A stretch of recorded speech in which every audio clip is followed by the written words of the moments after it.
Olá, pessoal. Sejam bem-vindos mais uma vez à disciplina de Equipamentos e Processos 2. Continuando a aula 12, motores a combustão interna. Agora vamos ver, então, o sistema de arrefecimento.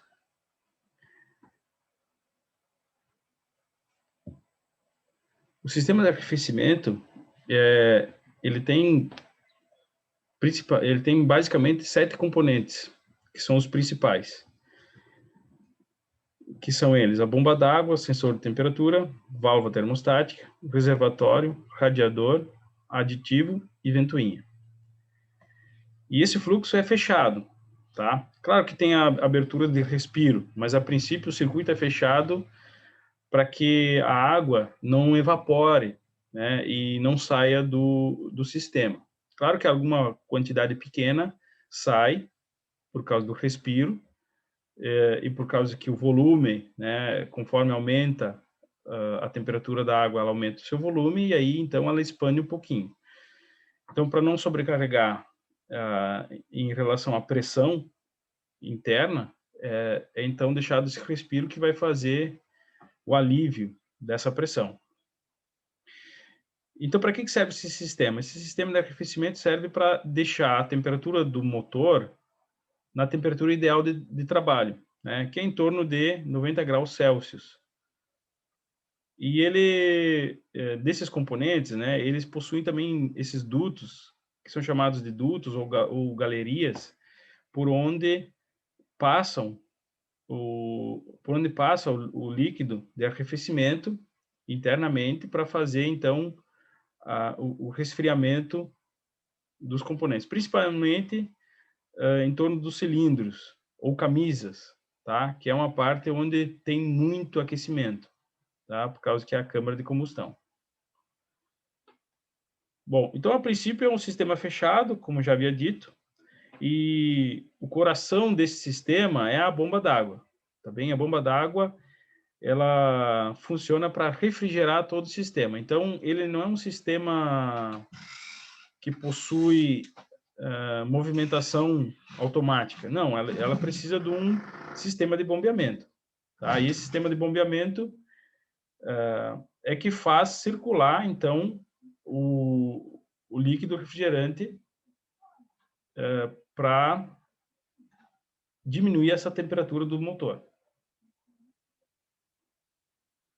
Bom, então a bomba d'água, o primeiro componente que nós vamos ver, ele é fundamental para esse funcionamento e caso ele venha a apresentar algumas falhas, ele tem que ser rapidamente substituído, tá bem? Por quê? Porque senão o motor ele vai superaquecer e ele superaquecendo, ele não vai apresentar bom funcionamento, ou seja, ele tende a aumentar muito a temperatura a ponto de fundir o material. Aí que se chama a expressão, né, fundir o motor. Fundir, na verdade, por causa do aquecimento, transformar uma peça que é sólida, né, em fluida. E aí ele começa a travar, começa a ter uma quantidade de atrito maior, né, aquecendo e aí travando as suas peças, né. Então, a bomba d'água é o coração desse sistema que não pode falhar, tá bem? Porque se não há circulação, não há não há resfriamento do motor, tá? Precisa ter esse deslocamento de água para passar uh, em todos os componentes que são responsáveis, cada um, né, com uma função. Outro sistema é o sensor de temperatura. Esse sensor de temperatura, ele é um componente que monitora constantemente a temperatura do motor. Então, ele vai fazer a medição desses parâmetros e enviar essas informações lá para a central de comando, que aí ele vai tomar algumas medidas, né? Ou ligar a ventoinha, né? Ou indicar no painel que a temperatura do motor aumentou, né? E aí pode ter algum tipo de problema que tem que ser averiguado, tá bem? Então, é esse componente que fica conectado lá com o sistema de arrefecimento, né? Ele tem que ter contato com a água que passa lá dentro dos dutos. Depois temos a válvula termostática. A válvula termostática, ela serve para fazer abertura e fechamento, né, digamos assim, do sistema de resfriamento. Tá? Então, quando é dado a ignição no carro, ela está fechada. Tá? Ela está fechada e aí o fluido refrigerante, né, liga, claro, na hora que liga o motor, liga a bomba e a bomba fica recirculando esse líquido refrigerante. Então, esse líquido, ele vai fazer o quê? Ele vai circular pelos dutos do motor, tá bem? E fazer o resfriamento. Quando essa temperatura atingir uma temperatura que acione essa válvula, e claro, cada motor tem uma temperatura ideal de trabalho. O que ela vai fazer? Ela vai acionar, ela vai fazer a abertura, e aí vai permitir a passagem do líquido refrigerante pro radiador, tá bem? Então, ele fica só recirculando, inicialmente, ele fica só recirculando, e aí depois ele vai fazer a abertura. Quando ele faz a abertura, essa aqui é o termostato, ou válvula termostática, ela vai fazer a abertura porque o líquido de arrefecimento chegou numa temperatura máxima, que faz ela acionar, e aí então ele começa a recircular também pelo radiador, tá bem? Então o radiador, muitas vezes a ventoinha, ela é, dependendo do motor, é claro, ela é fixada diretamente no eixo do motor, ou ela é ligada eletricamente, tá? Então, não necessariamente o radiador fica na frente do motor, ele pode ficar um pouquinho deslocado, porque a ventoinha, na verdade, ela é acionada de forma elétrica. Então, tem um motor elétrico que é acionado para fazer, então, o ar forçado a passar pelo radiador e fazer a troca térmica. Então, o ar passa, troca a temperatura com as aletas, né? Nós já vimos que o radiador é um trocador de calor. Então, o ar passa, ele se esquenta e sai.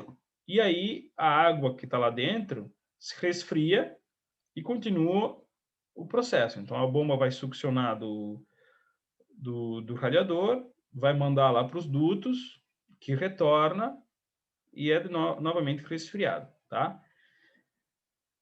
Mas como saber qual é a quantidade de água que eu tenho lá dentro, líquido de arrefecimento? Eu tenho, então, um reservatório de água que faz comunicação com o radiador. Então, eu sei qual é o nível que está esse meu radiador, tá bem? Para saber se eu tenho que adicionar ou não água. Então, a válvula termostática que fica aqui, nessa conexão com a tampa do radiador, ela tem que subir, né? Ela tem que ser acionada quando o motor atingir uma temperatura ótima, né? Esse reservatório de água que eu falei para vocês é um reservatório que fica conectado ao radiador, tá? E ele tem ali as indicações de máximo e mínimo. Claro que esse máximo e mínimo, eles flutuam um pouquinho em função do aumento, né, e diminuição do volume por causa do aquecimento da água, tá? Mas, a princípio, tem que ficar dentro dessa faixa, tá bem? Não é muito bom que se coloque água com cloro, tá? Por quê? Porque o cloro ele vai reagir com alguns dos componentes do sistema de arrefecimento e vai, então, criar oxidação. Tá? Então, é interessante que se coloque água potável, desmineralizada, porque ela também, se ela tiver minérios, né, como o cálcio principalmente, ela vai ficar depositada, né, na tubulação. Então, é interessante que se tenha uma água desmineralizada para ser colocada aqui. e, claro, o fluido de arrefecimento que auxilia, então, na troca térmica.